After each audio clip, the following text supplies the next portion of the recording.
Okay, hi everyone, welcome. This is Homebirth Access Sydney and we are interviewing a homebirth midwife, and we have got a lot of questions that have been sent in to us, so I'm just going to ask some of them. We've got a couple of other people that are going to ask some questions as well. And yeah, we've got Robyn Dempsey here, who is from Midwives at Sydney and Beyond.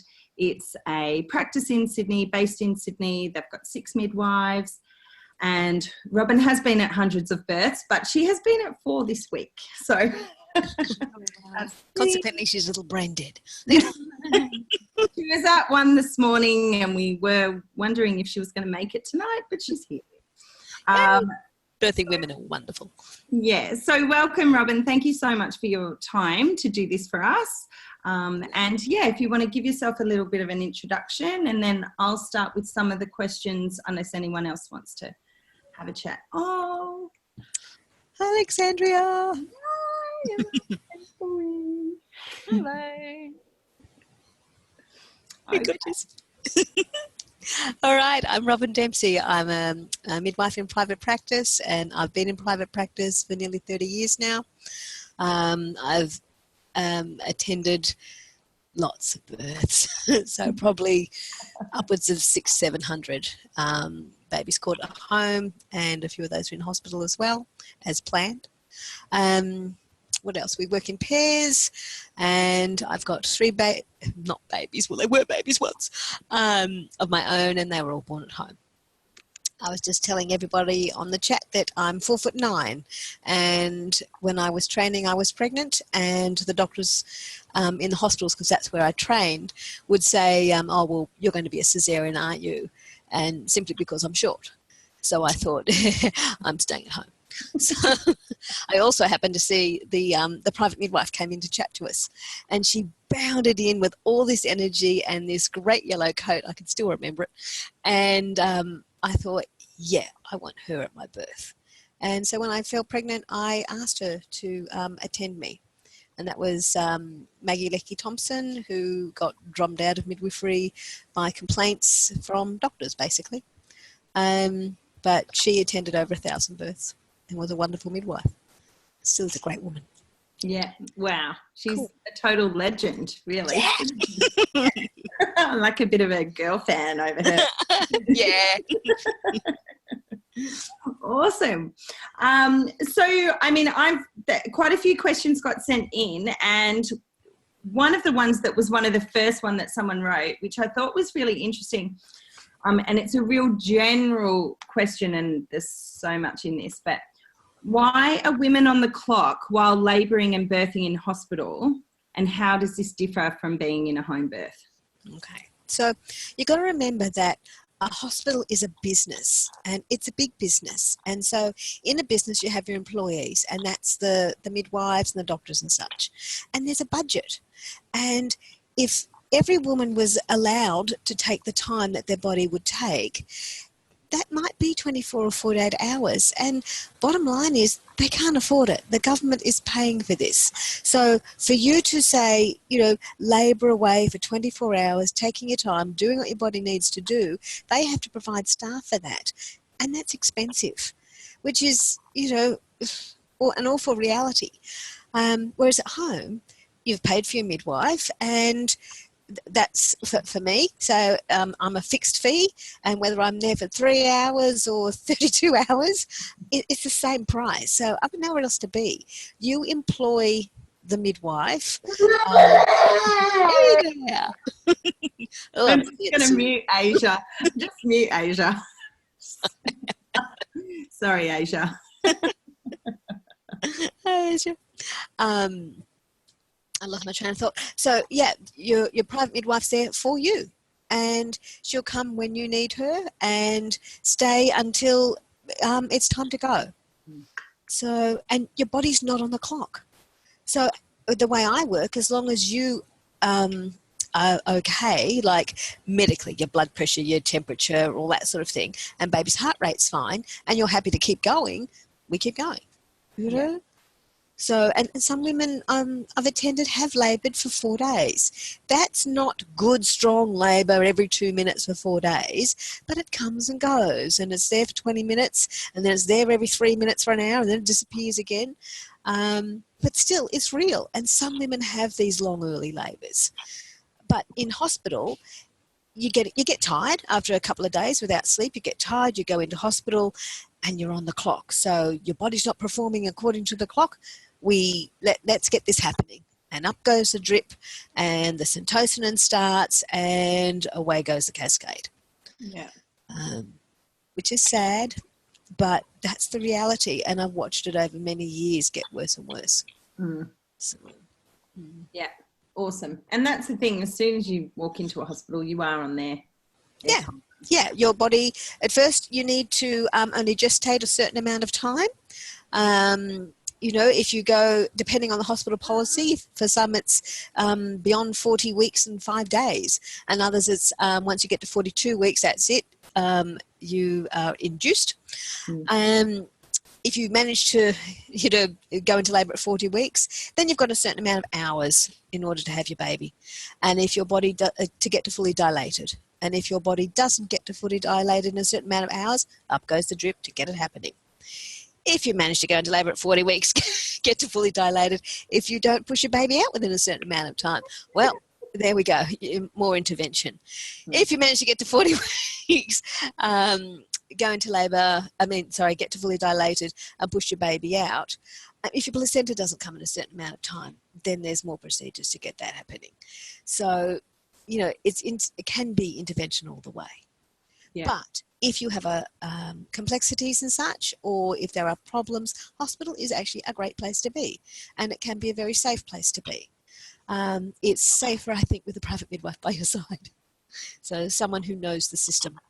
Anyway, yeah, definitely. Thank you, Robyn. That's really comprehensive. And I always think it's really interesting how different hospitals have such different policies around the same thing. It's really it's a real postcode lottery about something. It is. It so is. Yeah. And it's why I was saying earlier that I have visiting rights at Westmead Hospital, which means that you can take me as your private midwife into hospital, and nobody else needs to be in the room. There's just, the little birth team, myself, the other midwife perhaps, and if we require it, the obstetrician that you've already met. I have dragged women, now that's at Westmead, I have dragged women from the Northern Beaches, from Sutherland, from all over Sydney to this hospital because I know they'll get a better outcome than most other hospitals.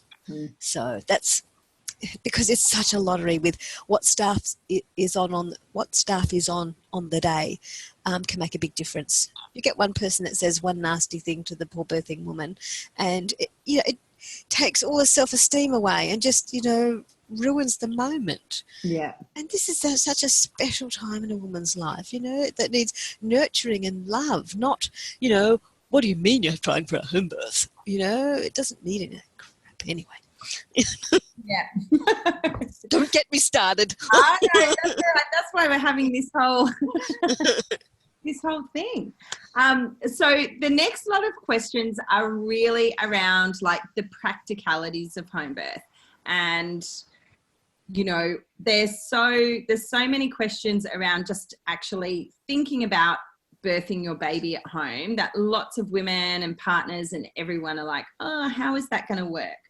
So the first one is sort of a couple of questions, but it's all about the mess. After birth, is birth messy at your home? Where does the mess go? And who actually cleans it up? Are you going to make the pregnant woman that's just given birth? Yeah, you. You put your pad on and clean up. No. Basically, I find once the midwife leaves, she takes everything with her. But a lot of women who are birthing at home are birthing in the water. So the bath or the birth pool will contain everything, and you can either pull out the plug or siphon the dirty water out. If a woman's birthing next to the bed or out of the water, there is you have a little supplies list that you get. So you might have a paint drop down and then a sheet on top of that, and the midwife will pop a towel and then another sort of absorbent mat under. And then the absorbent mat goes into the bin, the towel goes into the wash, the plastic goes in the bin, the sheet goes in the wash, and it's all just disappeared. There isn't a lot of mess. The woman is not cleaning it up. The woman is the queen for the day, and she just has her baby, and then she has a shower, and we tuck her off into bed. Often there are other support people that will help clear up. The main messes are things like there might be some dishes in the sink and that kind of thing. There isn't blood from one end of the room to the other. It's not terribly messy. Once you get rid of the birth pool, it looks like nothing ever happened. You said who cleans up and... Who cleans up? Yeah. Where does all the mess go? And is it messy? So you've answered that. The next one is, how much space do you need to give birth? Well, if you think about it, if you're looking at home birth versus hospital birth, in the hospital room there is only the bed usually, and maybe a bathroom with an ensuite kind of arrangement. And there's not a lot else. So you're having your baby where you are, and you might be on your knees, and that little space around you is all you need. I've attended... Whoop, I've just lost you. I'm just going to... Someone's just come on. I'm just going to hear a bit of noise. That's all good. I think we're all right. Yep. Okay. I lost my train of thought. So, that's all right. You were talking about the hospital room and... Yeah. No, I forgot completely what I was going to say. You're in that little space. You don't need a lot of room. I've attended women in hotel rooms. And just remember one woman, I arrived and she was behind the front door. And so I sort of cracked it a little and I said, can you back up a bit? So she backed up into her laundry. And then I had to sort of step over her and get behind her. Hello. And, she gave birth there. Typically women will give birth in the bathroom, in the toilet that's just the toilet on its own, and then you go wash your hands somewhere else. And in that space between her backside and the toilet bowl, there's while she's on all fours. You don't need a lot of space. Some women are on their beds, mostly at home they're in the water. Yeah. So, but it's wherever you need to be. And the thing is about being at home, it's comfortable. It's your toilet. It's your bed. It might be your bath, your lounge room, that kind of thing. It's where you want to be and where you're comfortable. It might be where you made that baby. So much nicer than the hospital sterile bacteria-filled environment. Yeah. I'm going to throw in another quick question. With like home births in general, what would you say the percentage of like water births are? Or people that have a pool, whether they birth in water? Okay. Probably 80 to 85%, somewhere up there. Yeah, it's quite high. That's what it is. Yeah, because I think it's during the antenatal period, I probably suggest that this is an option. We call a birth pool a home birth epidural. So when you really don't want to do this anymore and it's getting really hard, get in the pool. And that helps. Or the bath or the shower. There's water in labour is just wonderful. So, and that is an advantage of hospital. They never run out of hot water. And on those really stinky hot days in January, it's air conditioned.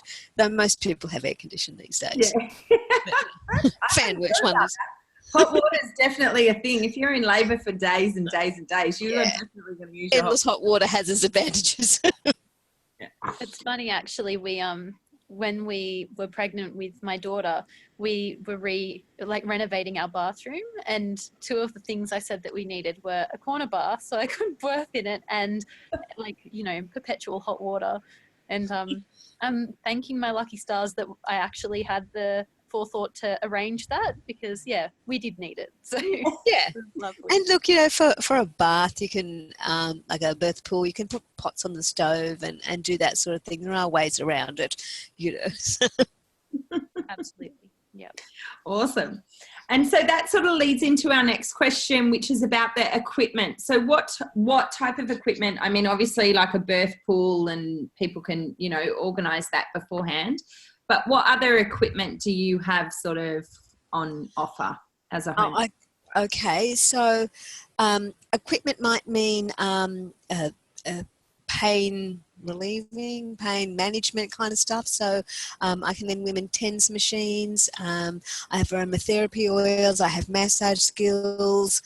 Never underestimate the power of a song or movement, those sort of things for getting through your labour. And on the equipment side, the what if unit, I have a bootload of stuff that I bring.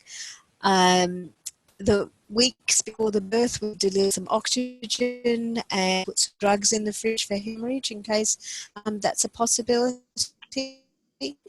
And just that time we then. I can put in drips, I can put in catheters, but the most things I use at a birth are the absorbent mat that goes under the woman, a cord clamp and bendy straws, and scissors to cut the cord if we're cutting the cord. So I've just got a list of other stuff, but I only use it about 3% of the time, maybe. So yeah, it's there if we need it, and if we need it, we need all of it, and if we don't, bendy straws. No, bendy straws. Never underestimate a bendy straw.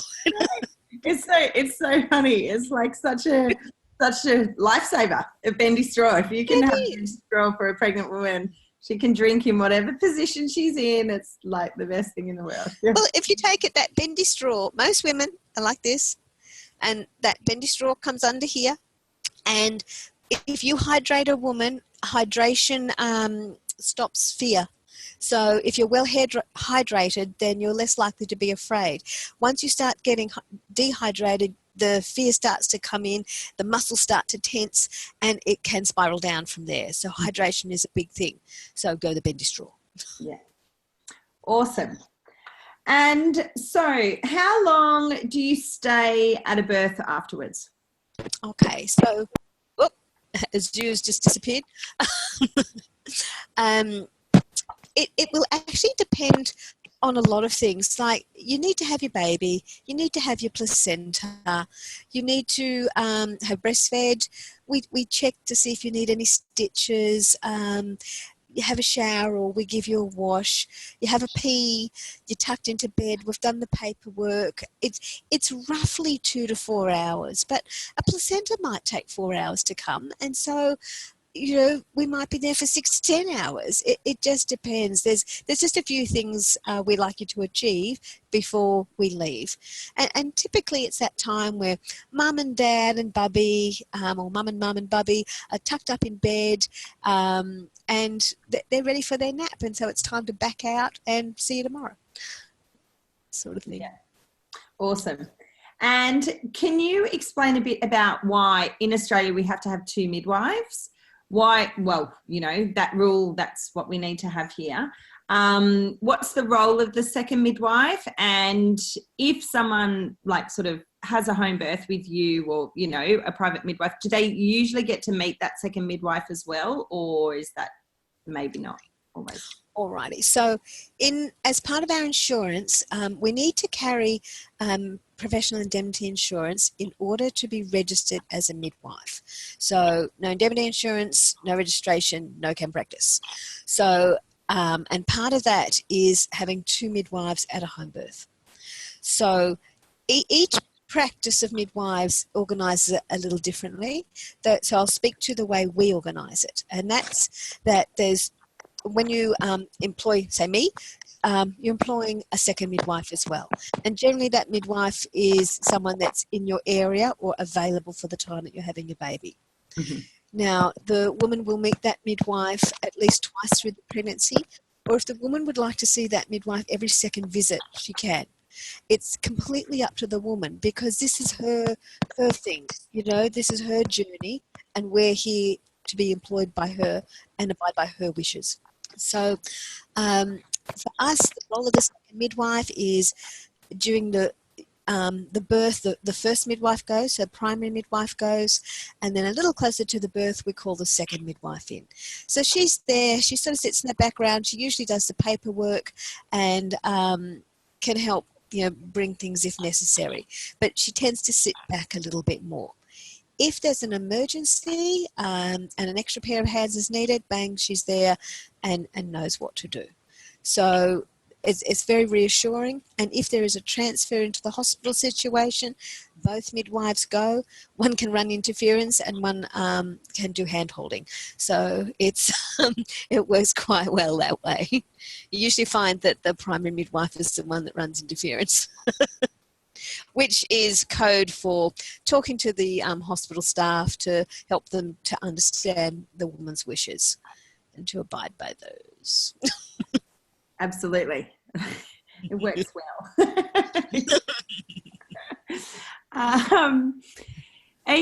May's just asked a question. She's typed it in because she can't talk to us. But so she says, "Hi, Robyn. Is it possible to have a birth pool on the second floor of the house in the bedroom? Do we need to check if it's strong enough to hold the weight?" That is an awesome question because I didn't have a birth pool because that was my fear. Isn't that interesting? I actually get asked that quite a bit. You've got to think a birth pool, it's a spread of weight. So it's about 100 kilos. So we say if you think that you can hold, say, 12 people of about 80 to 100 kilos in that room and the floor's not going to fall, then you're fine for a birth pool, which is most places. Typically the rickety veranda isn't the place perhaps to put your birth pool, but most homes are structurally sound enough. Because once you get that water, it is quite heavy, but as I said, it's spread out, so it's not such a problem. Haven't lost anybody yet, touch wood. I think that is a real thing. Like, yeah. And someone has asked a question and that leads on really well. Like, with like if you're birthing in like apartments and stuff like that, should you tell your neighbours? And how do you pack up a birth pool if you're on the second story? So we'll pack up the birth pool first. Generally, when I'm at a birth and once mummy's finished using the pool, I'll actually set up a siphon. The higher up you are, the easier it is to siphon it out. You just, you can put it down the drain in the shower and such. If you're going straight out onto a garden, I can it out the window onto the garden. It's not a big deal. It's easy to get out. And I think one day I'm just going to do a little snippet on how to start a siphon without sucking it. It's very easy. Now, telling your neighbours, I think it's a good idea. Just a little note under the door to sort of say, look, our baby's due, next month, and we're having our baby at home. We're having a midwife come. You don't have to give them all the details. So if you hear some yelling around this time, please don't be concerned. We have a professional with us. I have been at a couple of births where neighbours have called the police because they can hear a woman in distress, and the police have shown up. When the police show up, I have to let them in because I could be standing there with a knife going, no, nothing wrong here. So you you bend sideways and they see the woman birthing and they go, no, you're good, and they leave. But it's still that, it's a bit uncomfortable for the woman. She's generally naked, and police, there's generally a man there, that they don't know. So, yeah, tell your neighbours. In units, I think generally in the suburbs with the houses, they're far enough away not to bother. So, but a lot of the time people these days don't actually care either. They could hear someone being murdered next door and they wouldn't say anything.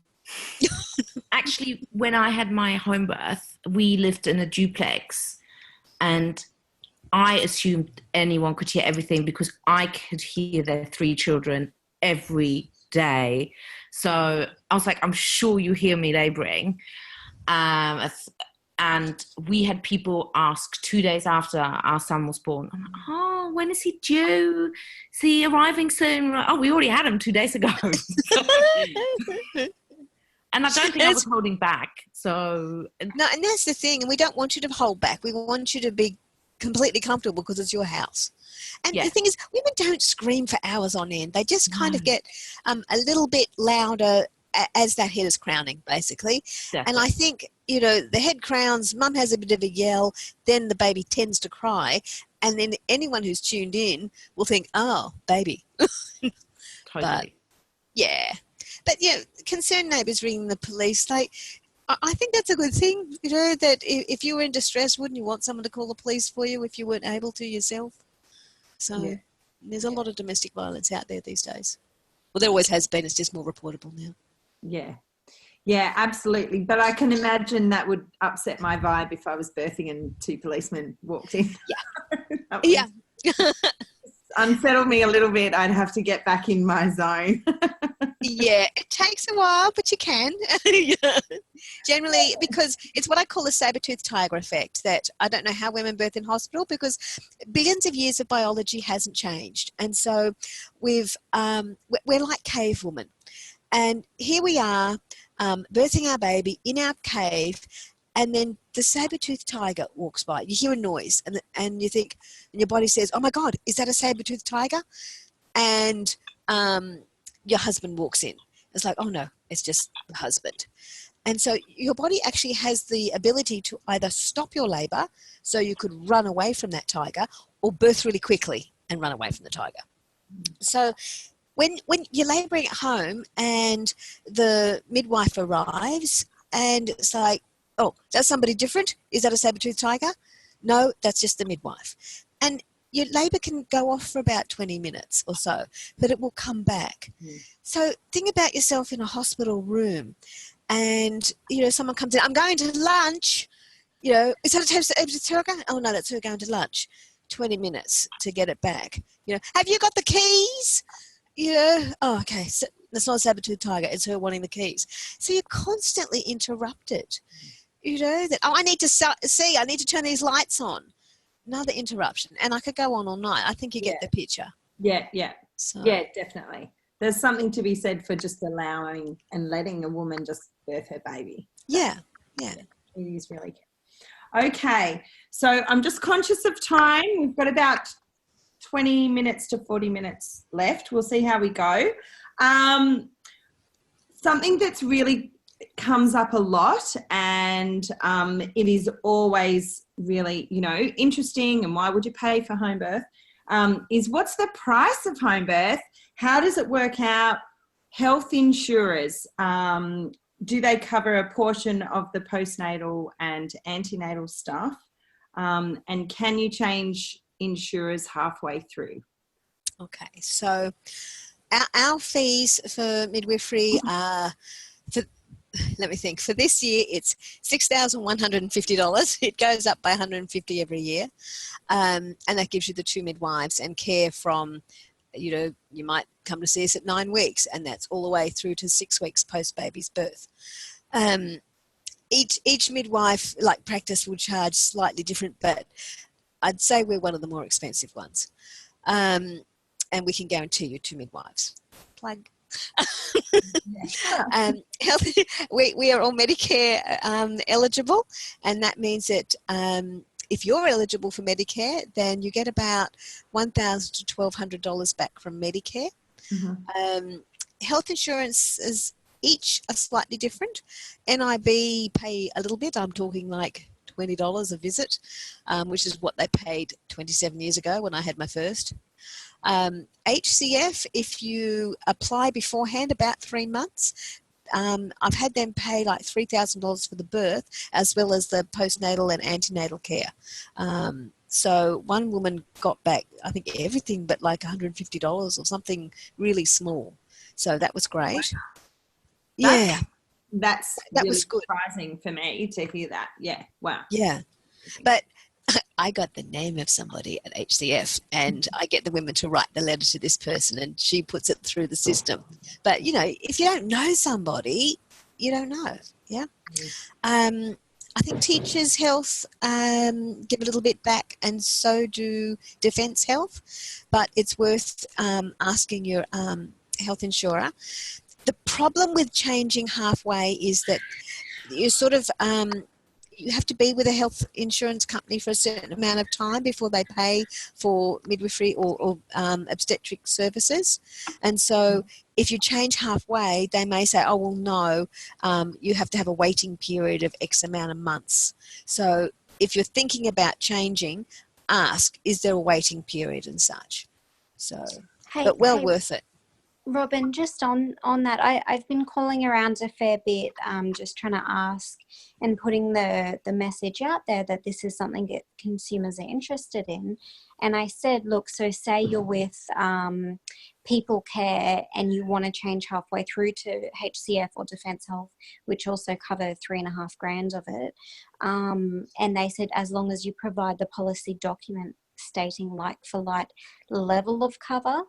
Mm-hmm. So I think that's really great to highlight to people, is that they can change provided their hospital cover was, say, the highest hospital, then they get the highest. The same. Yeah. Oh, that's good to know. So, and this thing, it's knowing all these little bits and pieces so that we can pass the knowledge around, because many women, you say to the health insurance company, oh, can I do this? And somebody says no. So you think that's it. You've got to say, yeah, but I heard. So thank you for that. Yeah. Definitely. Fool them. See, because what happens with health insurance is they've got two pots of money.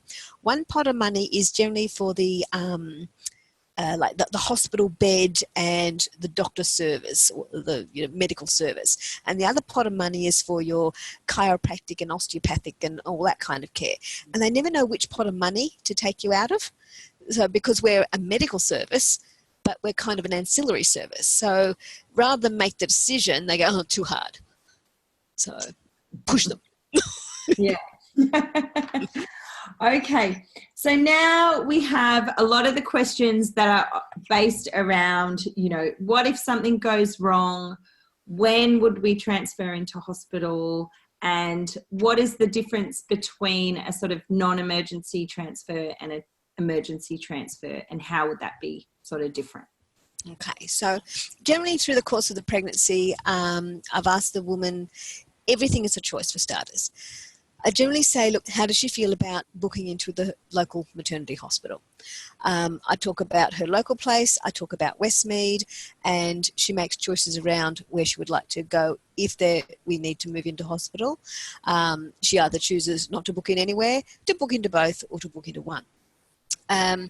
So let's talk about transferring to a hospital other than Westmead. If we have to transfer in, whether it's a non-emergency, so things such as mum's had enough, that's her line in the sand, she's been at it for days, I've used every trick in the book, it just doesn't seem to be happening, and she's decided that, okay, that's it, we need to move in. We're moving into hospital. We're popping into the car. We're going in. There's no emergency here. Mum is okay. Medically, blood pressure, temperature, all that kind of stuff is fine. She's just had enough.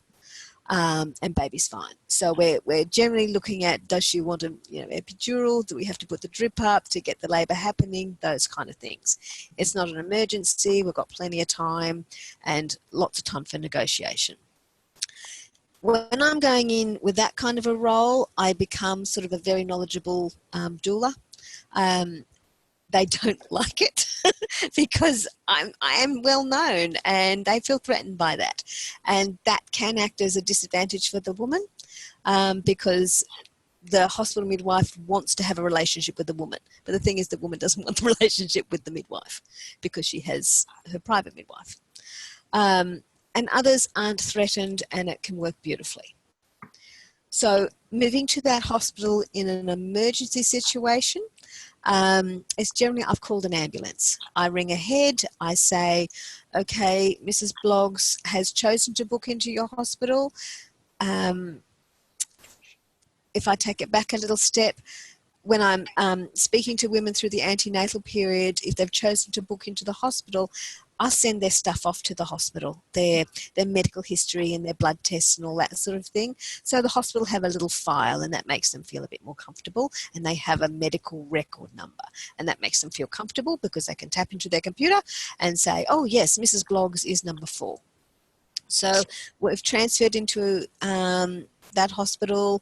I don't have visiting rights there. There's an emergency. She's, I don't know, she bled too much. And I've tried all my tricks at home. I shall get back to that. And we need their assistance. They've got her name, they've got a medical record number, they've got her blood tests and such. It makes them feel a bit comfortable that they know something. Once again, I slot into knowledgeable doula role. If it's an emergency, it's just best for them to do their thing. That's what they're really good at. They're good at emergencies and problems. So we let them go their thing. To a point, you know, I don't let anybody be rude to my clients. I try to take the brunt of that. So let them be rude to me and be nice to the client. So doing the same thing to Westmead, where we have visiting rights, is once again, the women have booked in there. They know that we're coming, either non-emergency or emergency situation, and they'll set up for me. So I'll just come in and I'll tell them what I need and what's happening, and the woman and I run the show. So they just do whatever we want, and that works really, really well. So for a case of needing an emergency Caesarean, we've already organised the obstetrician. We'll go into theatre. The woman may still have a mother-assisted, like the mother brings Bubby out herself, lotus birth, all that sort of thing, depending on the reason. If baby's really, really sick and has to go to nursery, some of that's going to go out the window, but mummies understand that. But if, you know, if it's a planned Caesarean, then it's very different again too. So she can have just about everything she wants. The stuff I carry at home for emergencies, so I have all the same first line management. So I've got oxygen, I've got suction, I've got drugs for hemorrhage, I can put up drips and things. So a lot of the time we don't have to go into hospital.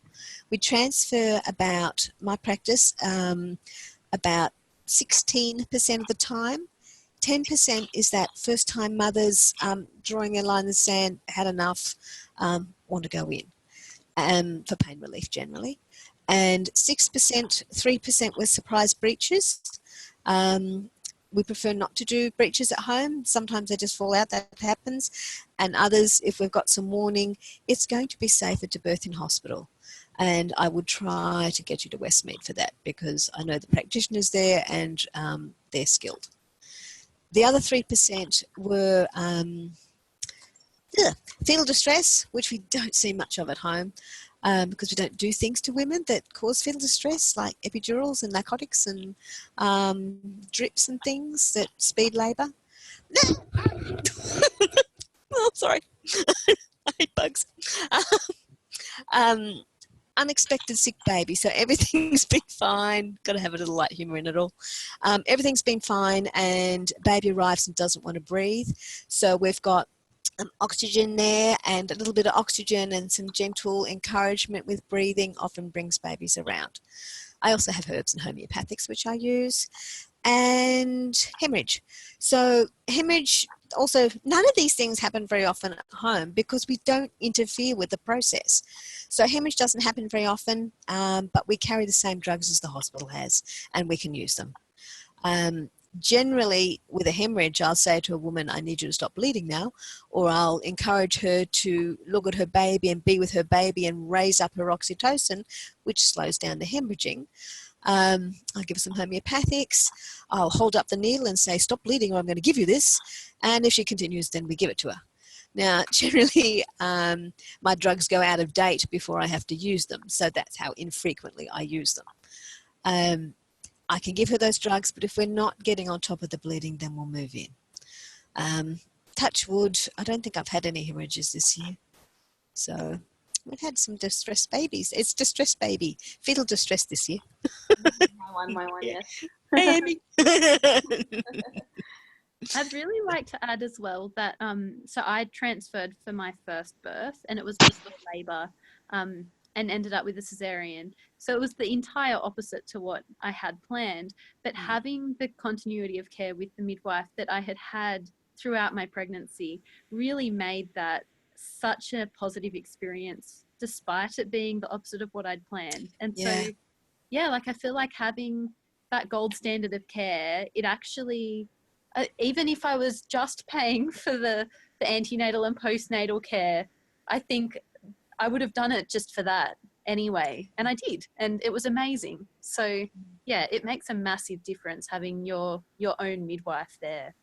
It does, and we do hear that, and quite a bit, that even though it didn't go according to plan, because the midwife was with the woman and could explain what was happening or what might happen next and the reasons why, and giving her time to make a decision without just saying, this is what we're going to do now, it makes a difference because you've chosen that path. You know, it might not seem like a choice at the time. You know, baby's really ill, we need to, is that okay?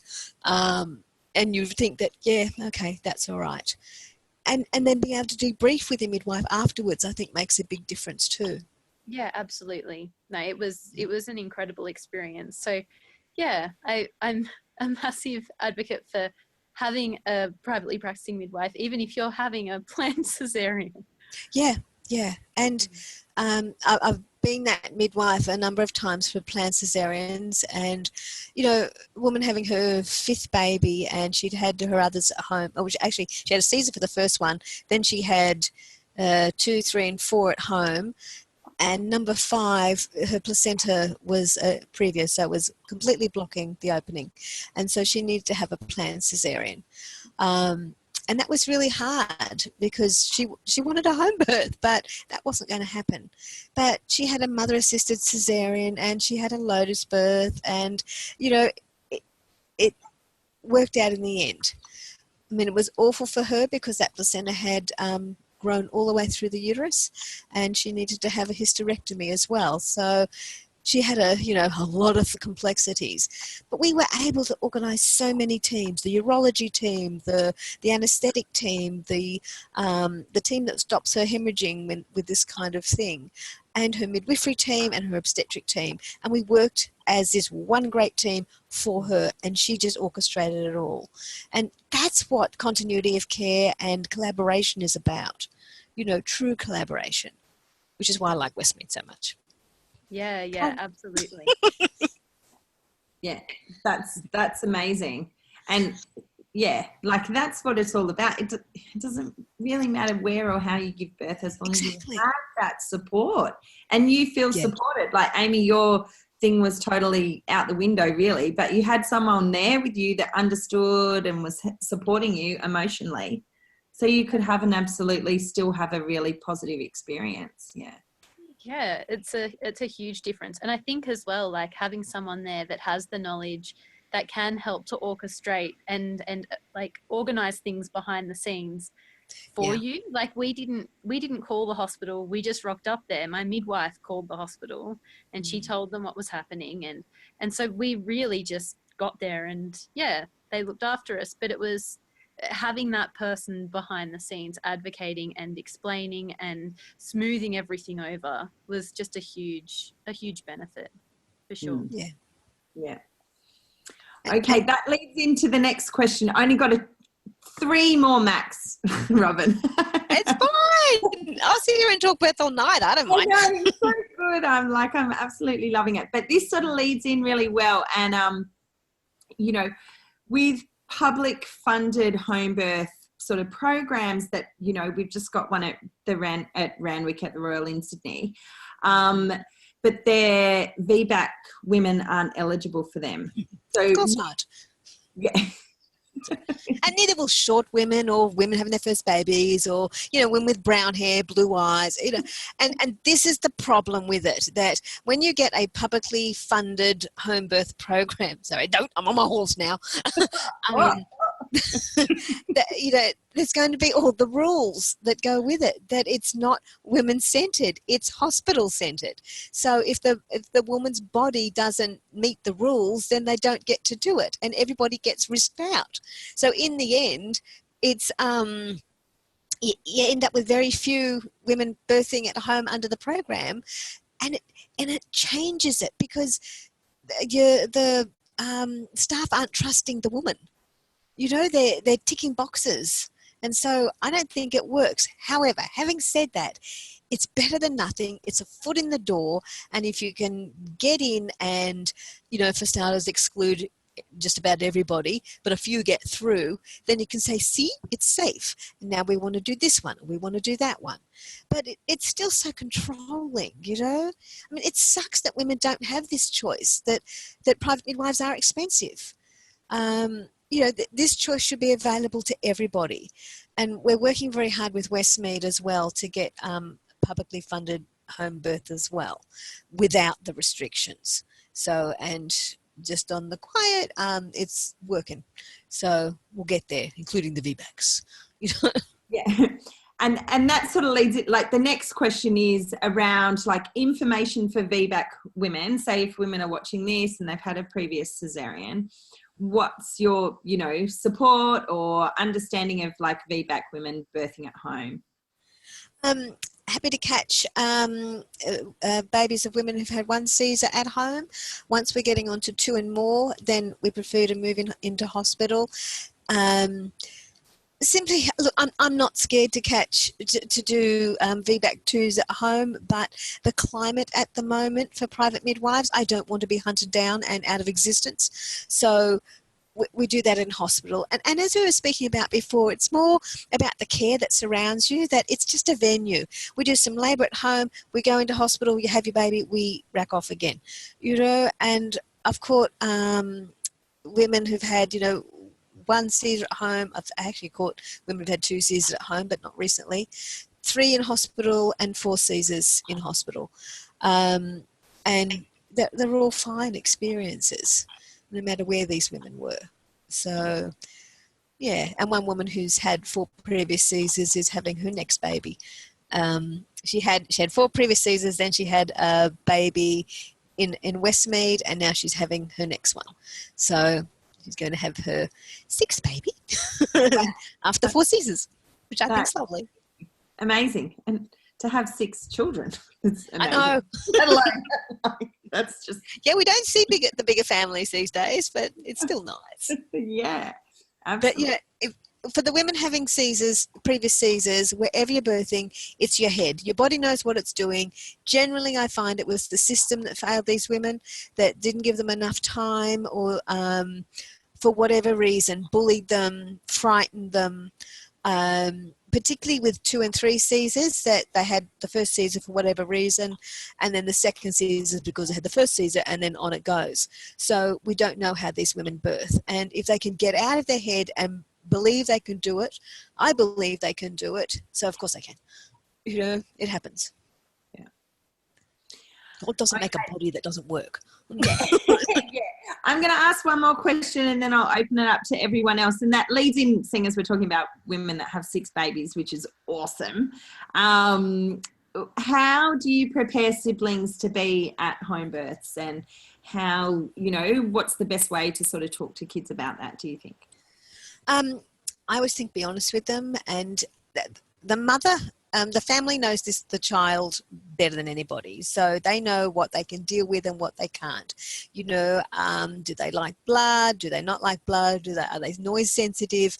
All those things. So you talk about those things. Reading books, looking at DVDs, and I think the most important thing is to have a support person just for the child.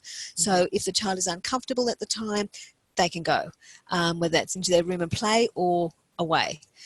The other thing is, if there is an emergency, that generally I like the support person to take the child away before the ambulance gets there, because this is my personal belief that I don't want that on their consciousness, that mummy was having a baby and there was an ambulance, and that feeds into that fear, and I don't want that taken down to the next generation.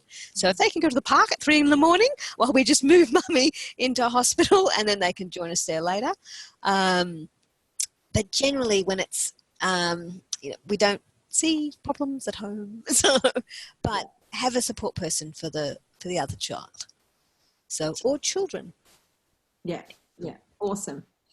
Yeah, I think that's a really good point, actually, because my daughter was totally saturated with birth videos and everything that she actually found my labor and birth pretty boring, I think. Yes, they do. Yeah. Yeah, she was not interested. She was busy playing dinosaur trains, and my doula was saying, you really need to come. Mommy wants you to come. The baby's head's coming out now. And she's like, oh, I'm just busy. She's like, no, we're going now. You've got to come now. And then she saw him born and exclaimed, it's a baby, and then went back to her room. And having someone there was huge. It was really good for her. Yeah, and it's very ordinary to children because they take their cues from what's going on around. So they look at the dad or mum, the other women and men in the room, and think, well, mummy's making all this noise, but nobody else is concerned, so I'm good. I'm going to go play with the dinosaurs, and sometimes they don't want to come. I was at a birth earlier in the year, and mummy was having her fourth, and the three girls were downstairs watching a video, and they didn't want to come up until Dad kind of said, you have to come up, the baby's coming. And then they all came up, which was lovely. But, they're so not interested. But it's an everyday thing for them. Special, but still everyday. Yeah, absolutely. And I love that, like that it is just so ordinary. And, it's just another day. And it's like like a birthday party or a wedding or something. It's a special day, but it is just another day. It's not a big emergency. Absolutely. Yes. Awesome. Does anyone have any questions they want to ask Robyn, or any comments or anything that you guys... I think one of my questions was also, we have a dog, so no other child, but I was like, oh my God, what if he jumps in a pool? What if he eats the pool? What if he's just generally annoying? well, like a child, your animals. And that's why I was concerned. So whether you put them out or in another room, with a little bit of reassurance, depending on how long your labour is. You can stick your head in and mummy's okay, because they worry for you. And they will often howl. Dogs will howl when mummy's kind of oohing. And they want to come in after. And they come in and they look at you and they look at the babe and they go, oh, and then they go and lie on their rug. Yeah, that's just... the amount of times I've seen that's incredible. We had a friend who walked him in the morning when I started labour. He walked him, and then we, in preparation, already got him a massive bone. So I'm like, this will occupy him. And in the end, I had quite a short labour, so he hadn't even finished the bone. So in the end, he popped his head in. He's like, oh, who's this? All right, I'll go back to the bone. And then that was it. Yeah, that was a great idea, a good bone. Yes. Cats are a different ball game. They like to mark things with the pool, so we have to keep the pussycats away from the pool. And if mummy's not in a pool, they just love to go, well, what are you doing there? And they're right up in your grill. I'm elbowing cats out of the way, because they can smell things. They're like, oh, this is really interesting. And I've got a photo of, I don't think it's on my board, of mummy's on the loo, right? And the cat's there like, what's in there? I'm like, they're so cute. But I see a lot of animals, particularly for women who are birthing sort of out Glenorrhea way or bushy areas, that possums will come to the window. I've had rabbits come to the window. Horses in paddocks, if they've been on land, will come to as close as they can. It's really quite amazing what you see with animals. It's like they know. So it's part of nature. But have your animals there. Oh, for sure. And then my fear was, oh my God, what if he licks him? Like, we had Janine there and she was like, you need to chill out. It's fine. Everything is fine. Yeah. And now I think Ozzy, our dog, is far more annoyed with our son than vice versa. And if the dog licks the baby or the cat licks the baby, it doesn't matter. It's your bacteria. You and your baby have been in this bacteria the whole time. It's so much more friendly than the bacteria in the hospital. I'm all new to the bacteria world. I'm a year in, and I'm like, oh, It's slowly, I'm shedding the OCD, but it's taking some serious time. Yeah, it's hard. Bacteria, there's good bacteria and bad bacteria, and I've got all the bacteria now. we need our microbiome. Don't wash it away. Awesome. Thank you, Josie. That's awesome. Okay, does anyone have any other questions or comments or anything? I just wanted to add something. I read it to you, Amelia, but I was going to elaborate on it. Right. With my birth, I had a hospital transfer, but people were asking me, oh, so you gave up and had an epidural? I'm like, no. And then I said the baby got distressed, and they freak out and say, oh, well, this is why you shouldn't home birth. And like, it was fine. I wanted to educate other people more that the midwife also has equipment for the baby, I guess, to do research. So I'm just thinking, Robyn, what would have you done because I was about to push anyway, if the baby had come out while I was still at home, while waiting for an ambulance, or in general, what we do for the baby that's a bit floppy? So say, say baby had come out, and that's what we call, would have been an expected sick baby. So the first thing we would do is not cut the cord, because the cord is supplying the oxygen and the nutrients to Bubby, and the T cells, which are actually reparative for anything in Bubby's body. So if Bubby had needed some extra help, which I think baby did, we have the oxygen and everything there, and we would have been giving baby oxygen and letting the cord pulsate. We would have also called an ambulance and said, okay, if Bubby's not coming around quickly, let's go.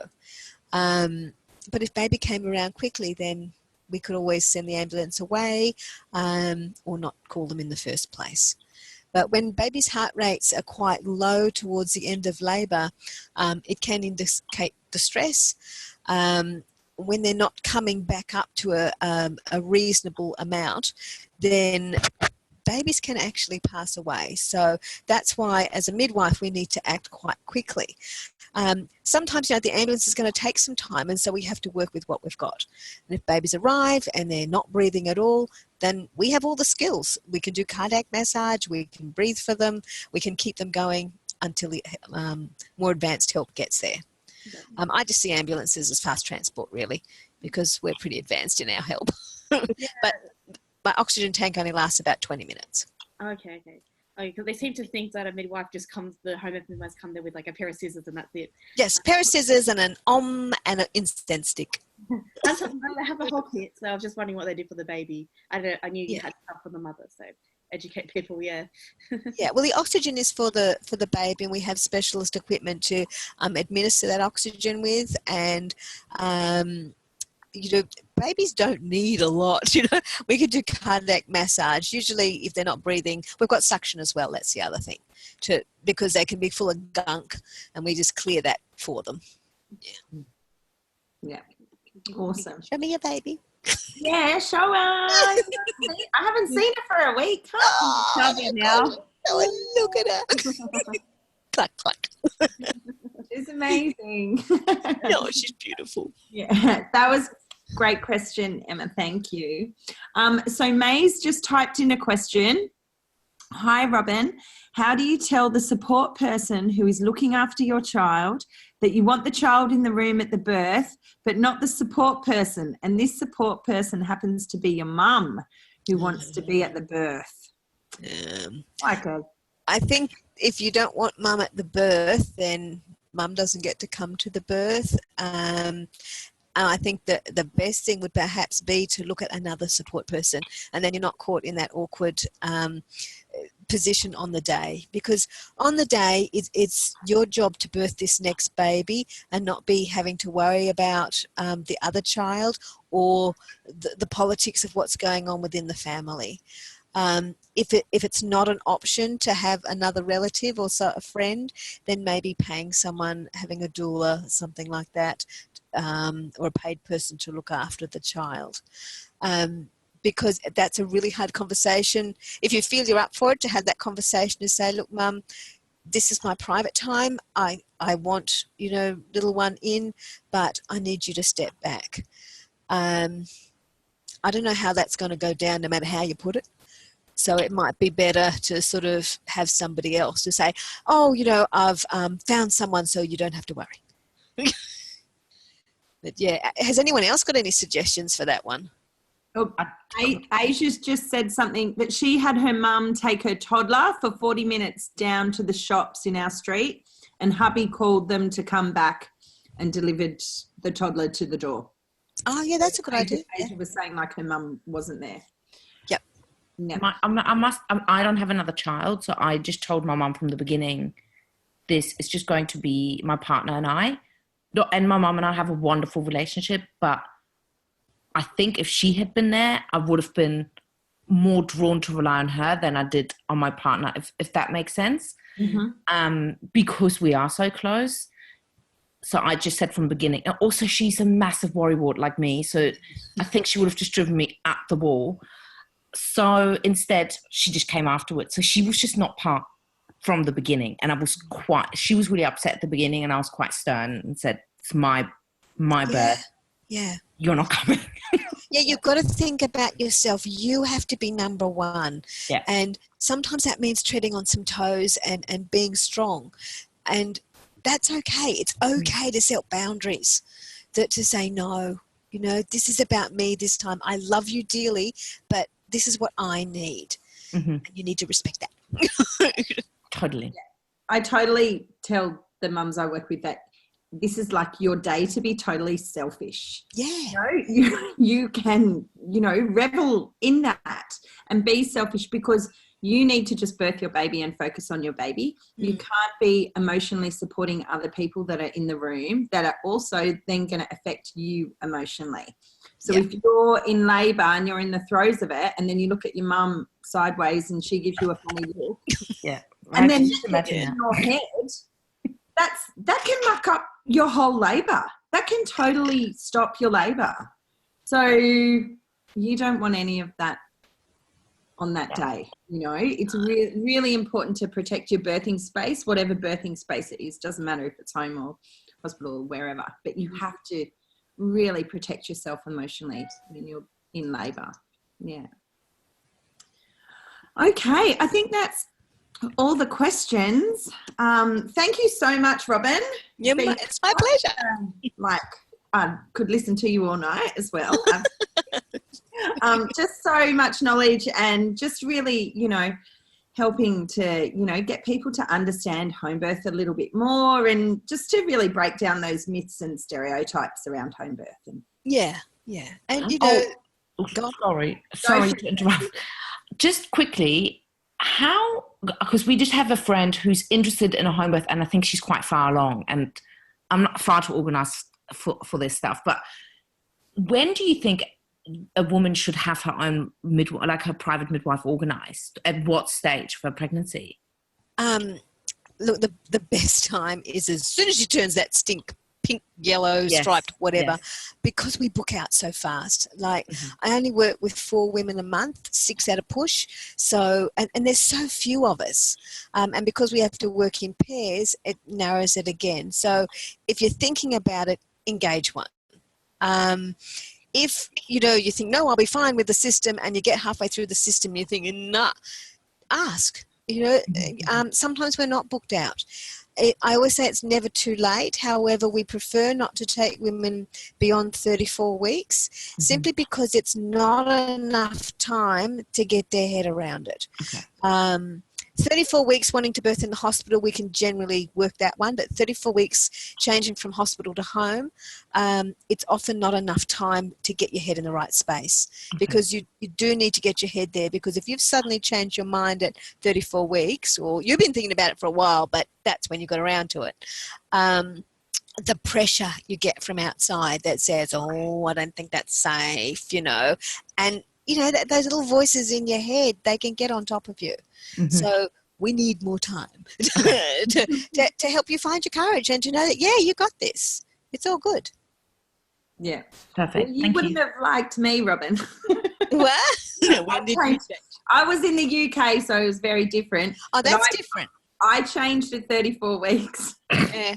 We've done it. Look, I've caught. But I didn't tell anyone. I told no one. Yeah. See, that makes it a bit easier. Yeah. And I've had women ring me at 39 weeks, and I've done that as well. I'll take late bookers like 38, 39 weeks from other practitioners that perhaps they've decided that practitioner isn't working, or suddenly that practitioner is unable to attend, sort of thing, like, you know, somebody died in the family, that kind of thing, because I know that they've had the care. But yeah, it's a hard one. And we book out quickly because it is a bloody good service, you know. All of the home birth midwives in Sydney, they're all really great practitioners, and any of them are lovely. Yeah. So, but I'm sure you've all had different midwives and have loved your midwives. Yeah, everyone loves their midwife, don't they? It's like the relationship you ever are in. But yeah, that's the thing. And I guess that's what is such a travesty. I mean, in Sydney, let alone if you're birthing in a rural area in Australia, so many it's such a limited spot. You need to be, as soon as you find out you're pregnant, you need to be contacting private midwives to get one. Yeah.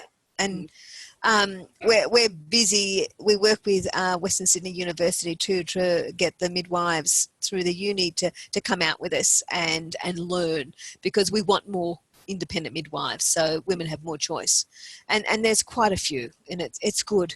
The future's looking up, you know. So, as long as the stupid doctors don't put bloody restrictions on women, like, where do they get off? If women will wake up and learn that, you know, together we are strong, and they can't do that to us, if we just say no, you know, they can't do that to you. It's law, and that's the thing. Hospital policy is a policy. It's not the law. You don't have to. Anything. Yeah, absolutely. Oh, well, thank you so much, everyone, for joining. So fab. Yes. Thank you, Robyn. Thank you. You're most welcome. And if anyone wants to, you know, ring and ask questions, feel free. I'm sure Amelia can give you my number or my email or whatever. So if you've got other questions, I'm always happy to answer them. Awesome. Thank you so much. Thank you for coming, and thanks for organising. Oh yeah, no worries. I'll see you all again soon. Bye. Bye. Bye. Bye.